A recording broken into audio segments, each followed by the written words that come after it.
Donuts. Who doesn't love donuts? They're an excellent source of protein and they're good for you. No, of course that's not true at all, but donuts are an excellent subject and a challenging subject for drawing. And in this lesson, we're going to use colored pencils to draw a wonderful donut.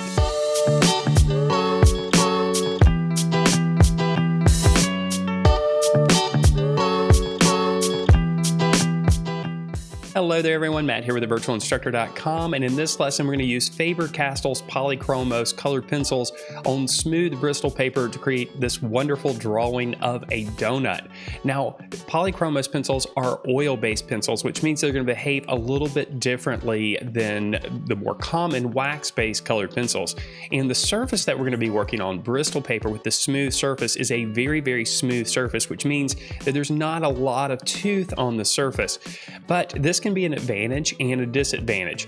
You'll see in this lesson that the result is more of a smokier kind of look with the colored pencils over a more painted look that we might see with a wax-based colored pencil on the same surface. So with that being said, let's go ahead and grab our pencils, grab our surface, and dive right into this lesson. We'll begin here with a light graphite sketch on our smooth Bristol paper, and I'm starting here with an H graphite pencil. In fact, this is the only graphite pencil that I'll be using. Now I'm making very, very light marks here with our initial sketch. There are a couple of reasons why you want to keep your sketch nice and light here, and I realize for those watching this video that it might be hard to see the initial sketch, but we want to keep the drawing light because one, an H graphite pencil is one of the harder forms of graphite, so it can create indentations in the surface of the paper, and with those indentations it's going to be very difficult to fill in the tooth of the paper with colored pencil applications. So we want to keep our applications nice and light. Secondly, we don't want the graphite to mix with our colored pencil applications, which of course would dull the colors as we apply them to the surface. So once we've got our initial sketch in place, we're ready to begin with colored pencil applications. We're going to start here with a light to medium application of raw umber, and we're going to be concentrating on the doughy parts of the donut here, of course excluding the area where the bite has been removed. So you can see here these applications are light, and as I'm applying the color to the surface, I'm using small circular strokes to apply it so that I can apply it in an even manner. Now we're going to be layering multiple colors over the surface here. So our second color here is cream, and then over the top of the cream we're going to add a little bit more of an orange tone, and for this we're going to use a bit of terracotta. Now you can see here still the applications are relatively light. We can see the tooth or texture of the paper showing through, which is just fine at this point. We're going to do something in just a minute to help to smooth these transitions between tone and value. But first, we're going to go ahead and add another color here, and this is Van Dyke Brown.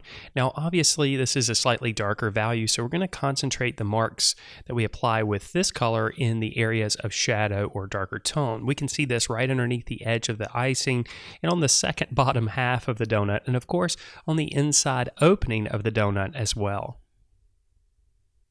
It's important not to place too much pressure on the pencil at this point. We want what small tooth there is on the paper to remain in place. We don't want to flatten it at this point. If you put too much pressure, you could risk flattening the tooth or texture of the paper.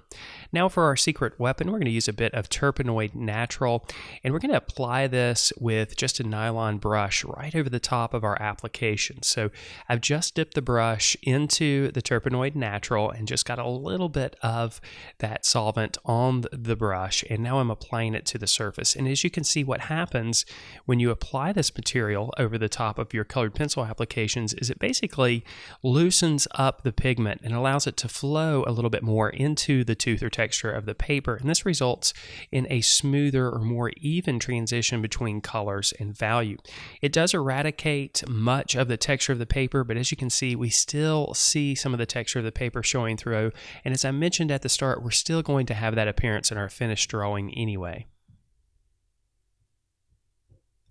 Now once our applications have dried with the Turpenoid Natural, which will just be a couple of minutes, we can go ahead and add some more complexity to the color. This time we're going to go back to our terracotta pencil and just add a little bit more of that orange undertone. Of course, we'll do this to all of the doughy sections, including the center hole in the middle of the donut. And then we're ready to push some of the values even further, well, the darker values here. So we're going to use a bit of Payne's Gray to make the shadows a little bit darker. Now, as you can see, Payne's Gray is a darker gray, but it is cooler. It's more of a cooler gray. And because it's cooler, it's going to add a little bit of a bluish tint to your shadow. Now, you might want to leave that alone if you want. A lot of shadows do have a little bit more of a bluish hue associated with them. As you can see, we're continuing to add this Payne's Gray to the opening in the center of the donut. But for this particular drawing, the Payne's Gray is going to be a little bit too cool. So you can see now I've switched over to a walnut brown, which is a darker brown pencil. And I'm going to go over the top of the shadowed areas that we just enhanced using the Payne's Gray and make them a little bit warmer. This, of course, will lead to a more natural appearance because the doughy parts of the donut are more brown than they are blue, obviously. The addition of this walnut brown makes our shadows feel more natural.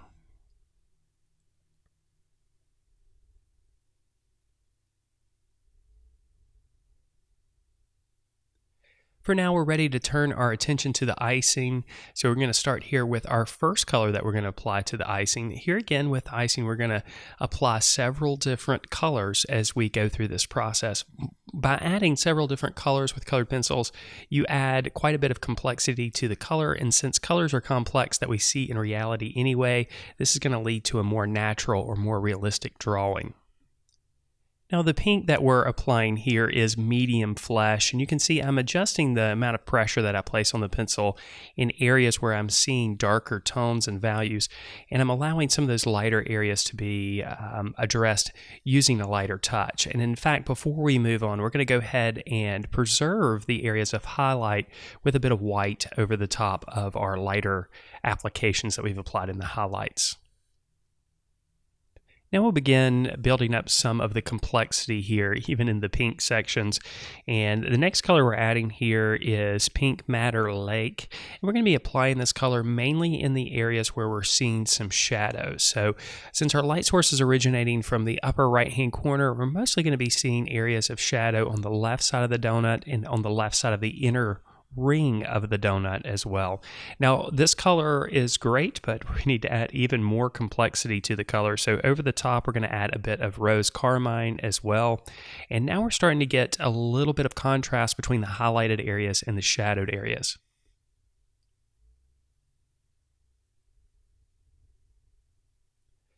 But of course, our pink colors aren't quite dark enough to communicate a more natural looking shadow. So we're going to turn back to our Payne's Gray, and we're going to start to apply some of that Payne's Gray over the areas where we're seeing slightly darker tones or shadows, and then to work it into the tooth of the paper and create smoother, even transitions, and also to warm it up a bit, we're going to go back over the top of it with Flesh Medium. And we're going to repeat this as we work our way from the left side of the donut to the right side of the drawing. And as we go through, we're also going to use this Payne's Gray to add a little bit of shadow underneath the sprinkles.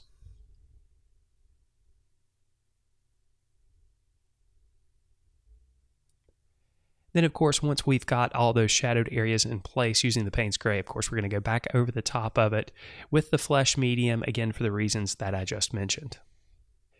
Now we're going to turn back to using our Turpenoid Natural with a nylon brush, and I just want to remind you there's just a small amount of this particular solvent on the brush. So we're going to patiently work our way from the left side to the right side, adding just a bit of this Turpenoid Natural, which is going again to produce smoother transitions between the different tones and values. It's also going to increase the intensity of the color just slightly.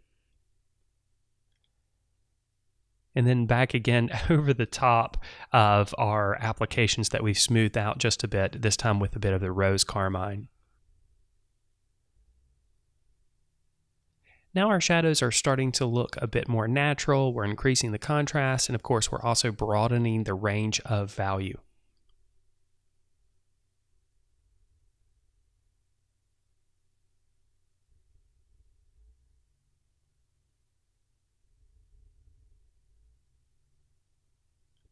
And with our final touches to the icing, for right now anyway, we're ready to start addressing the sprinkles.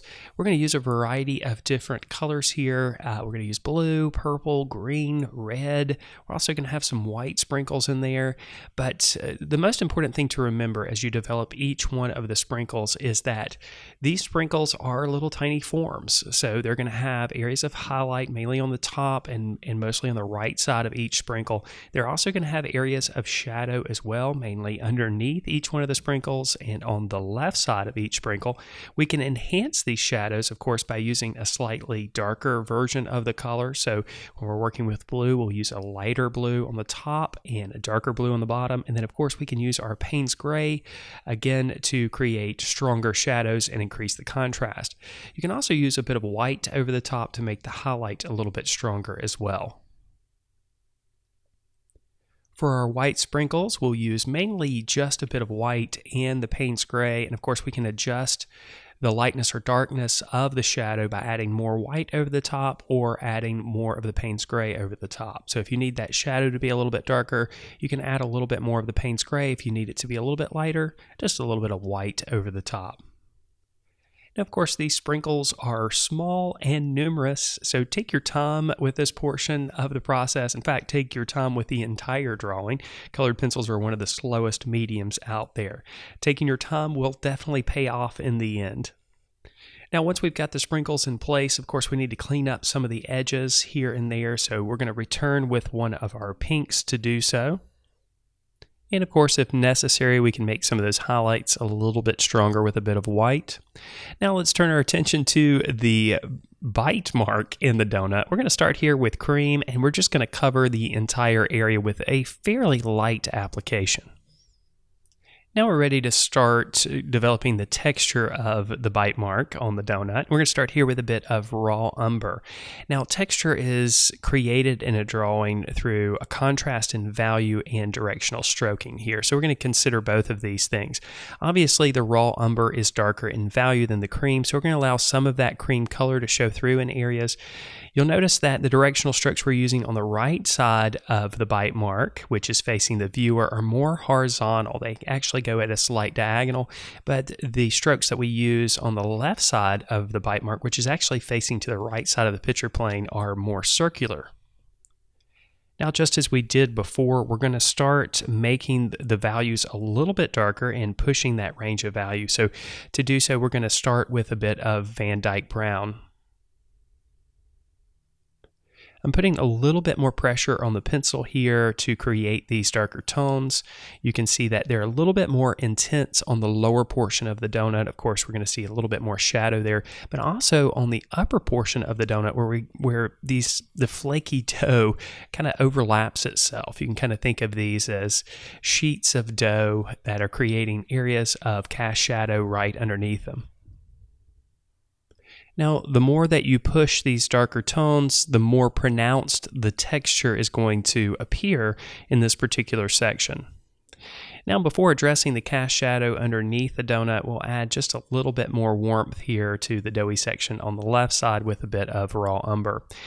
Now we're going to start addressing the shadow underneath the donut, and we're not going to use black here, which might be your first instinct. Black tends to make a drawing look flat and unnatural, so instead we're going to use a couple of grays. We're going to start here with a bit of warm gray 5, and then over the top of that warm gray 5, where we see the shadow get more intense or darker in value, we're going to layer a bit of Payne's gray. This is going to create a more natural looking shadow. It's going to create those dark values that we need there, but it's not going to look flat like black would.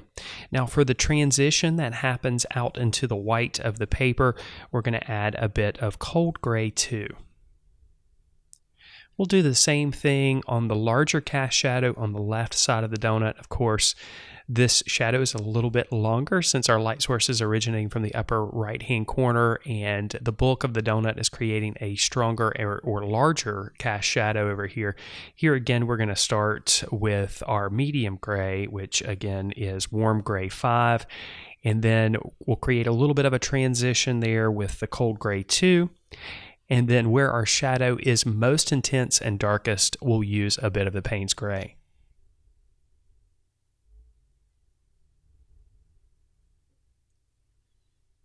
Now our donut is no longer floating, but we need to increase the contrast in areas, so we'll revisit a couple of areas here using the Payne's Gray just to make the shadow a little bit stronger, increasing the contrast in just a couple of areas. The opening in the center and just underneath the icing here, right above the bite mark.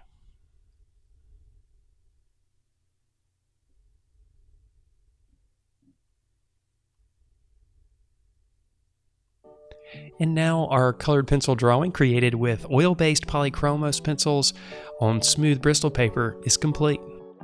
Oh, thank you so much for watching this video. I hope you enjoyed it. I hope you were able to pick up a couple of things here and there. Now, if you want to check out 3 of our course videos and ebooks for free that we offer over at The Virtual Instructor, you can do so. There's a link in the description below this video. If you want to check out our comprehensive membership program, which includes video courses on drawing and painting, which also includes videos and ebooks, weekly critiques as part of the Members Minute, weekly live lessons and all of our recorded live lessons, as well as lesson plans for teachers. You can check that out. Again, I'll leave a link in the description below this video as well. Thank you again for watching, and as always, I wish you all the very best in your artistic success.